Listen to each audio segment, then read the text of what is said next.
Isaiah Chapter 2. The word that Isaiah the son of Amoz saw concerning Judah and Jerusalem. And it shall come to pass in the last days, that the mountain of the Lord's house shall be established in the top of the mountains, and shall be exalted above the hills, and all nations shall flow unto it.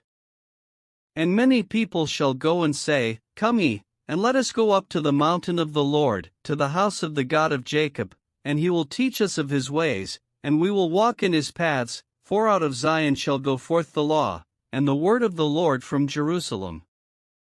And he shall judge among the nations, and shall rebuke many people, and they shall beat their swords into plowshares, and their spears into pruning hooks. Nation shall not lift up sword against nation, neither shall they learn war any more. O house of Jacob, come ye, and let us walk in the light of the Lord. Therefore thou hast forsaken thy people the house of Jacob, because they be replenished from the east, and are soothsayers like the Philistines, and they please themselves in the children of strangers. Their land also is full of silver and gold, neither is there any end of their treasures. Their land is also full of horses, neither is there any end of their chariots.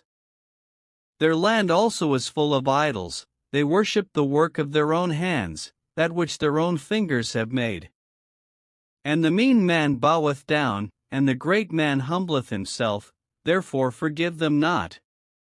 Enter into the rock, and hide thee in the dust, for fear of the Lord, and for the glory of his majesty.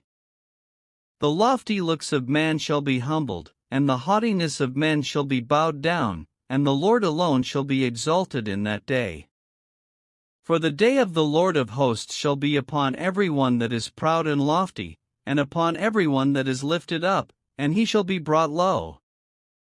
And upon all the cedars of Lebanon, that are high and lifted up, and upon all the oaks of Bashan, and upon all the high mountains, and upon all the hills that are lifted up, and upon every high tower, and upon every fenced wall, and upon all the ships of Tarshish, and upon all pleasant pictures. And the loftiness of man shall be bowed down, and the haughtiness of men shall be made low, and the Lord alone shall be exalted in that day. And the idols he shall utterly abolish. And they shall go into the holes of the rocks, and into the caves of the earth, for fear of the Lord, and for the glory of his majesty, when he ariseth to shake terribly the earth. In that day a man shall cast his idols of silver, and his idols of gold, which they made each one for himself to worship, to the moles and to the bats.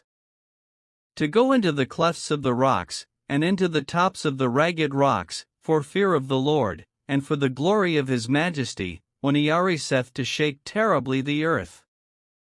Cease ye from man, whose breath is in his nostrils, for wherein is he to be accounted of?